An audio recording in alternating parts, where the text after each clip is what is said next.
How did you prepare for World First level 60? So, I'll tell you the story. I haven't said this story in a long fucking time. It's a good story.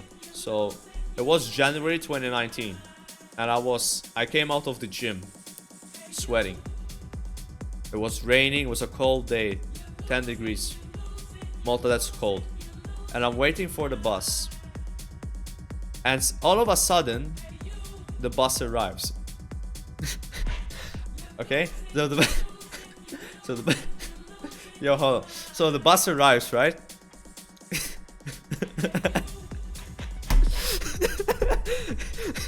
Yo, sorry, I'm just laughing because I fucked it up a bit. So the bus arrives. So I board the bus. I pay €1 50 cents. No, I pay 75 cents. That's how much it costs a Malta for a bus. If you have the card, the welfare card, 75 cents. I board the bus and I wait. You know, I'm on the bus waiting to arrive to my town, right? And all of a sudden, this is a true story. This is back in January, like over a year ago. I imagine myself getting World First level 60 in Classic WoW with like 100,000 viewers. And the chat was going like, and at this time, I have never leveled fast in WoW. Like my fastest time to 60 was like 6 days. It was dog shit. I wasn't a speed leveler by any means. I never speed leveled. Zero experience, literally garbage player, like worse than Twitch chat. And I didn't think much about it, right? And then like 3 months later, it was April, a new server came out called Netherguard by Elysium. Wasn't that popular. So it was like maybe 2k on launch, 3k on launch, and like 800 stable. And LMGD played on that server. And he was the highest mage, the highest level person on the server. But he got tilted and quit. And then the second highest mage got tilted and quit. The third highest mage got tilted and quit. The fourth highest mage. Eventually, I became the highest mage. And I was like, whoa, I am the highest level on the server. That's pretty cool. And I was AoE farming pirates. I was AoE farming Dark Sisters, you name it. Every single spot was free for me because I was the highest guy. And I was playing very efficient because I wasn't pulling all-nighters. Like I was playing like 10 hours, go to sleep, 10 hours, go to sleep. But I was just being efficient, so I just still out-leveled everyone. And it took me 3 days and 10 hours to hit level 60. So you can think what that did to my ego, going from 6 days to 3 day 10. I was like, holy shit, I'm the best player in the world. And I also streamed it and I had 180 viewers when I hit 60. I went from a zero viewer Andy, never had viewers before, to 160 viewers. And I got 1 Twitch Prime sub. And I was like, yo! So I started streaming. I was averaging like 5 to 10 viewers. And I got affiliate. I was like streaming myself, like practicing, blah, blah, blah. Fast forward like 2 more months. It's June. Silver Hand comes out. And I go big dick. I go big cock on this server. I'm the highest level. Level 40, I'm the highest. LMGD plays on this server. Tierra from Apes play from this server. They team up together and try to grief me by stealing my spots. I had to play on different spots. Like I didn't go to wetlands. I didn't go to like generic spots. I beat them. I beat both of them. They just cocked each other and I beat them. And I reached level 60 in 2 days and 17 hours. World record. It's still the world record. Nobody has beaten that yet on a private server. Fresh launch. Nobody beat that. And I streamed it and I had 550 viewers when I hit 60, I think. And I averaged like a very high amount. And I applied for partner. I actually could apply for partner. They declined me though. Oh, why did you just decline me? And then I kept streaming a bit. Every now and then I would stream. And I would get like maybe 100 viewers, 80 viewers. Like I had a decent viewing. Because it was very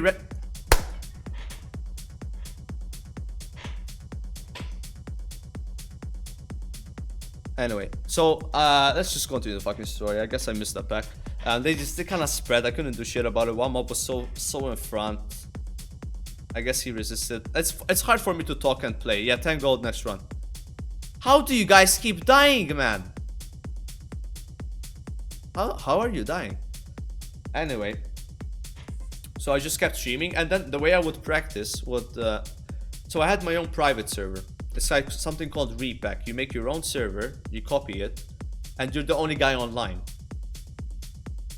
Yo, Robin Kush, thanks for the gifted sub, man. I appreciate it.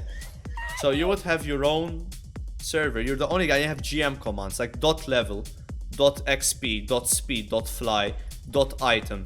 So I would practice every single AoE spot with like the worst imaginable gear.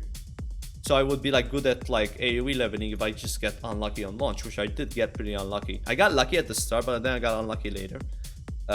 So I had to practice with like no weights on, right? Like whenever I would find a wand, like a BOE wand at level 10, I would delete it. Because I don't want to practice with a wand, because I'm not gonna find a wand on launch, and I did not find a wand on launch. It would speed you up a lot if you did. And I practiced like a lot, like at least like 5 to 6 hours a day. I had my own spreadsheet, but when I like reset my PC, it deleted it at like a bunch of times. I think my fastest time ever to level 60 was like 2 days and 10 hours. But that was like an empty server without rested, because like you could disable rested XP. So it's unrealistic. But that was on private server, like was way easier than classic, because Blizzard would apply the slow debuff immediately. You could regen mana while blizzarding. You don't do that on classic. What else? That's like, I made a video about like 20 reasons why, or 21 reasons why AoE level is like way harder in classic. And it all adds up. You even had more mana when you're level 1, like level 2. I just practiced, and then I rage quit. So a month before classic came out, I decided to rage quit, because I heard about AoE dungeon leveling and how good it was. And I couldn't bear the fact that I was gonna lose to 5 people that just went in a dungeon and AoE'd to 60, you know? Like, I was like, that fucking sucks, who cares? I quit. So I quit, I stopped practicing. I like uninstalled the server. And I started playing Retail. I played BFA. I played BFA for a month. Then the day before Classic came out, I don't know, just like went out of the house. I went for a walk in the sun. It was sunny, it was, you know, August in Malta, it's like 40 degrees. I went for a nice walk, expecting nothing. I didn't expect to win. And then a lot of those dungeon groups, something went wrong. One guy gets stuck on Q, another guy gets DC'd, whatever. Man, I ended up winning, and that's the truth. That's the story, and that's not fake. Imagine going outside. I needed some sunlight because I knew I was gonna spend 5 days indoors or 4 days indoors. So I was like, I need some sunlight. I bought a Powerade, a blue Powerade, get some vitamins. Then I bought a bunch of nuts. So my diet was nuts and water. No sugar really. Maybe one like cereal bar, that was it. Because I wanted to like be on like kind of keto, and that helped me like stay awake. I stayed awake for 42 hours without any issues. Yeah. Speed, I did not take any drugs. Swear to God. You can't get speed in Malta. So like I actually talked to a pharmacist. I was like, can I, like, is Adderall legal here? It's like, no. It's not legal here, so you can't get that shit, let alone, you know, meth, right? I never had meth. I swear, never had meth.